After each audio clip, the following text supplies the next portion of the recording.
वट सावित्री व्रत 2025 संपूर्ण जानकारी। 1. व्रत की तिथि और शुभ मुहूर्त। व्रत की तिथि सोमवार 26 मई 2025।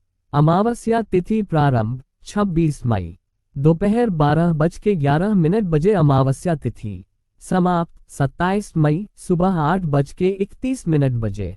2. शुभ योग शोभन योग। इस दिन शोभन योग भी रहेगा जो कि व्रत के लिए अति शुभ माना जाता है। सर्वार्थ सिद्धि योग। कई पंचांगों के अनुसार इस दिन सर्वार्थ सिद्धि योग भी हो सकता है जो व्रती को विशेष फल देता है।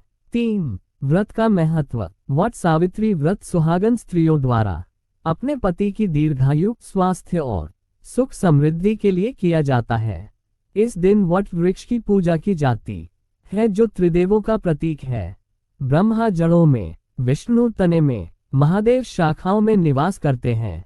यह व्रत सावित्री के दृढ़ संकल्प, पतिव्रता, धर्म और धर्मनिष्ठा का प्रतीक है जिन्होंने यमराज से अपने पति सत्यवान का जीवन पुनः प्राप्त किया। 4. व्रत पूजन विधि। वट सावित्री व्रत की विधि इस प्रकार है। 1. स्नान करके स्वच्छ वस्त्र धारण करें। 2. सुहाग सामग्री से श्रृंगार करें, सिंदूर, चूड़ी, बिंदी, बिछुआ आदि। 3. व्रत का संकल्प लें। 4. वट बरगद वृक्ष के पास जाकर पूजन सामग्री सजाएं। 5. वट वृक्ष के तने पर कच्चा सूत मौली लपेटे 7, 11 या 21 बार। 6. जल, रोली, चावल, पुष्प, धूप, दीप नैवेद्य अर्पित करें। 7. सावित्री सत्यवान की मूर्ति या चित्र की पूजा करें। 8. व्रत कथा पढ़ें या सुने। 9. प्रसाद ग्रहण करें और व्रत की समाप्ति पर दान करें। 5. व्रत कथा संक्षेप में। प्राचीन समय में राजा अश्वपति की पुत्री सावित्री ने तप से सत्यवान को पति रूप में प्राप्त किया। नारद मुनि ने बताया कि सत्यवान अल्पायु हैं, फिर भी सावित्री ने दृढ़ निश्चय कर विवाह किया। एक दिन सत्यवान लकड़ी काटने जंगल गए और वहीं मृत हो गए। यमराज उनकी आत्मा ले जाने लगे। सावित्री ने उनका पीछा किया और अपनी चतुराई से यमराज को प्रसन्न किया। यमराज ने वरदान में सत्यवान का जीवन लौटा दिया। तभी से यह व्रत प्रचलित हुआ। 6. विशेष सावधानियां। व्रती को इस दिन नींबू, अचार, लहसुन, प्याज आदि तामसिक वस्तुओं से बचना चाहिए। दिन भर उपवास रखा जाता है। निर्जला या फलाहार, मौन व्रत रखने का विशेष महत्व है। शाम को पूजन के बाद ही अन्न ग्रहण करें यदि पूर्ण उपवास न हो। 7. दान और पुण्य कार्य। व्रत पूर्ण होने पर सुहाग सामग्री, वस्त्र, फल, मिष्ठान, दक्षिणा आदि किसी सुहागिन को दान करें। गाय को गुड़ और चना खिलाना विशेष शुभ माना गया है। ब्राह्मण भोजन व दक्षिणा देने से व्रत पूर्ण फलदायक होता है। 8. वट सावित्री व्रत के लाभ।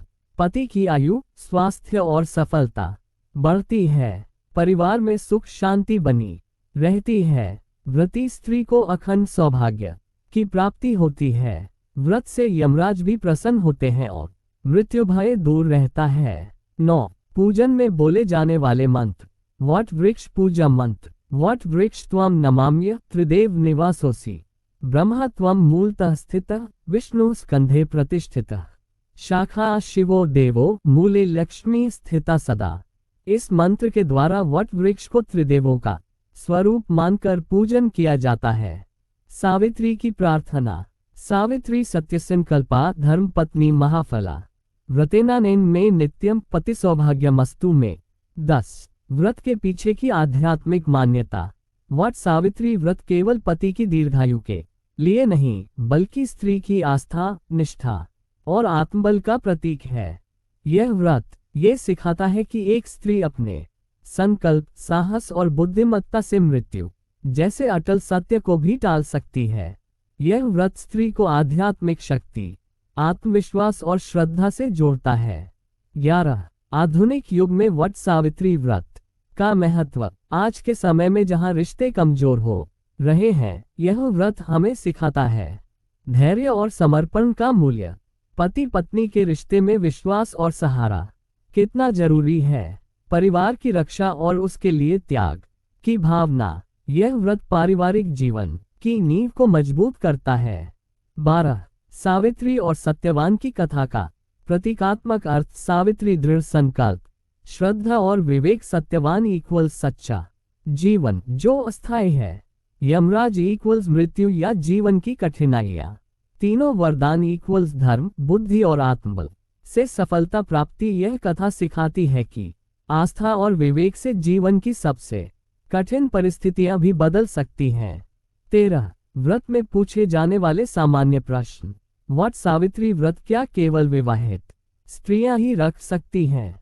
उत्तर, मुख्य रूप से यह व्रत विवाहित स्त्रियां रखती है, परंतु कुंवारी कन्याएं भी इसे भविष्य के अच्छे जीवन साथी की कामना से रख सकती हैं। क्या इस दिन व्रत में फलाहार कर सकते हैं? हाँ, यदि आप निर्जला व्रत नहीं कर पा रही हैं तो फलाहार या केवल जल ग्रहण करके भी व्रत कर सकती हैं। वट वृक्ष न हो तो क्या करें? उत्तर, यदि वट वृक्ष उपलब्ध न हो तो वट वृक्ष का चित्र बनाकर या प्रतीक रूप में पौधा रखकर भी व्रत किया जा सकता है। 14 व्रत को और अधिक फलदायी बनाने के उपाय। पति का चरण स्पर्श करके आशीर्वाद लेना। सुबह तुलसी जल और सूर्य को अर्घ्य देना। काले तिल जल में डालकर पीपल में अर्पित करना। बरगद के पत्तों पर हल्दी और कुमकुम लगाकर वट वृक्ष को अर्पित करना। 15 व्रत की समाप्ति। व्रत समाप्ति के बाद सावित्री सत्यवान की कथा का पुनः स्मरण करें, दान पुण्य करें। विशेषकर सुहागिनों को वस्त्र, बिंदी, चूड़ी, फल, मिठाई दें। भगवान से प्रार्थना करें कि अगला वर्ष और भी सुखमय हो।